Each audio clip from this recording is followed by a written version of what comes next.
Hi and welcome back. Let's talk about why injections fail. If you understand why an injection to treat pain might fail, you're less likely to have an injection fail. It's more likely to be successful. If you give me a couple of minutes, I'll explain. Injections can be incredibly helpful for some people with chronic pain, but you've got to do them in the right circumstance. There are 5 reasons why pain injections might fail, and I'm going to talk you through each one with examples. And once we've done this, and as we go through this, it'll become clear what needs to be done, which I will share with you, to make sure a pain injection does not fail and actually does what it is intended to do. Number 1, the wrong diagnosis. I've seen it time and time again when a person comes to the clinic and says, I've had an injection, it didn't work. Well, let's break this up. Firstly, that injection might be done for the wrong diagnosis. So what that means is patients, other practitioners treat scans. And we should not be treating scans, we should be treating patients, people. There is quite a trick to combining the scan with the problem, and I'll explain. If you have a patient that comes to see you or comes to see me, a patient says, I had spinal canal stenosis. I had an injection, it didn't work. Well, did anyone examine you? No. How did they make the diagnosis? Well, they looked at the scans, and the scan said that was the pain. Now, that is wrong.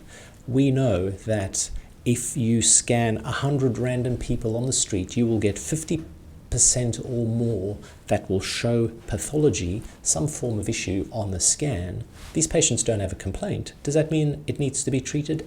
Absolutely not. So it's not the scan that's important, it's how you correlate the scan to the complaint. So for example, that person may have had spinal canal stenosis, but when I examined them, I noted facet joint pain. I made the appropriate pain diagnosis or diagnoses and then applied the appropriate treatment approach. Number 1. Number 2, wrong needle placement. In other words, if somebody has the right diagnosis, but the technique that puts the needle on the end point or location is not appropriate or not done well. And there are many reasons for this. Inadequate training. Practitioners are not sure what to do or how to get the best treatment outcome. For example, if we do a radiofrequency ablation of a nerve, there are ways that you should be doing a radiofrequency ablation of the nerve to get the best outcome. If that's a nerve, and I put a needle on the nerve and put a little heat lesion on the nerve, it may treat the pain for a period of time. If I take a needle, instead of putting it on the nerve and put the needle parallel to the nerve and make this part of the needle hot, it's more likely to provide the appropriate lesion on a nerve. And in that regard, you'll get the appropriate outcome. Wrong needle placement also includes when the end of the needle might look like it's in the right position, but you do the injection and it gets taken up by a blood vessel. So the anesthetic or the chemical that you put on the end point doesn't actually stay there. And there are ways that there are techniques that we should be using to confirm correct needle placement. And this is by using something called contrast before you do the injection. If you don't use contrast, if you don't have the appropriate technique, if you don't have the appropriate training to do this procedure, it's not going to work. Number 3, the wrong pain. There are many people we see that have got multiple pains, multiple pain sources, multiple other factors that are at play despite one pain that you think is causing the problem. Again, let's use sacroiliac joint pain as an issue. The sacroiliac joint is a common generator of lower back pain. It is found at the base of the spine and the pelvis. It commonly causes pain in some situations, but it may be related to some facet joint pain just above the sacroiliac joint. So you treat the facet joint and the pain stays because the pain is coming from the sacroiliac joint. So you might have multiple pains. The sacroiliac joint might have been the primary pain, the main pain, so you've done a treatment and it hasn't helped. Not because the facet joint wasn't a cause of pain, it wasn't the main pain, it wasn't the primary pain you were focused on.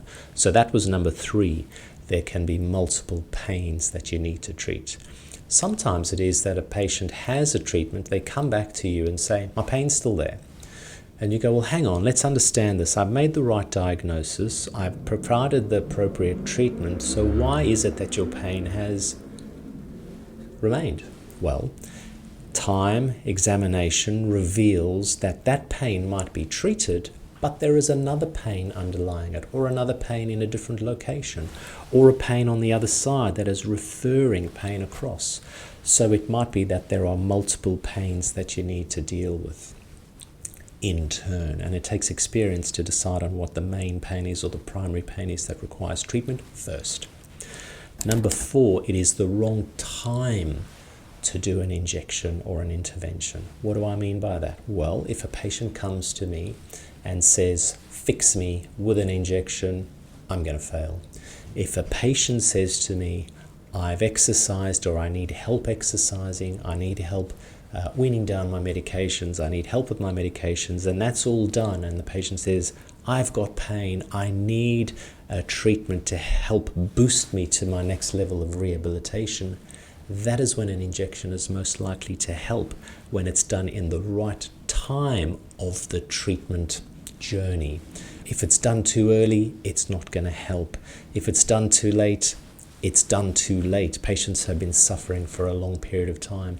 And it takes a little bit of finesse, it takes a little bit of experience to pick the right time to do a pain injection for the right diagnosis, using the correct technique for the right pain. That was number 4, the wrong time.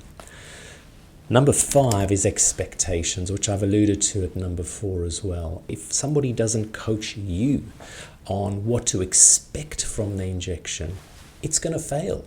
If somebody says to you, lie down, I'm going to do an injection, you're going to be fixed, off you go, they are overselling it. It's not going to turn out that way.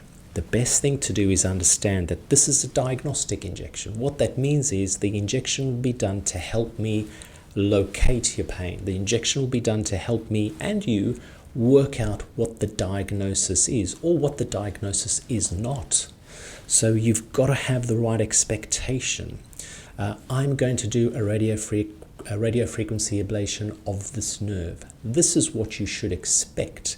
I'm heating up the nerve, I'm lightly singeing the nerve with a needle. Well, it might hurt for a period of time, and this is the plan.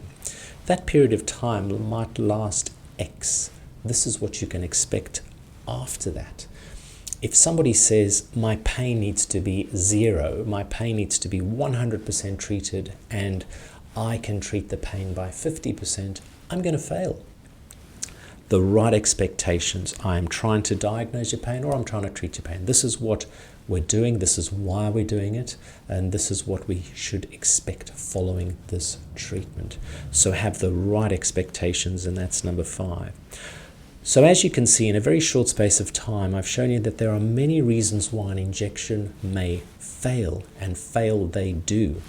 But how do you go about preventing them from failing? And that's what you really want to know. How do you go about having an injection help, work, turbocharge you, get you to the next level? Well, it can be done. And here is how.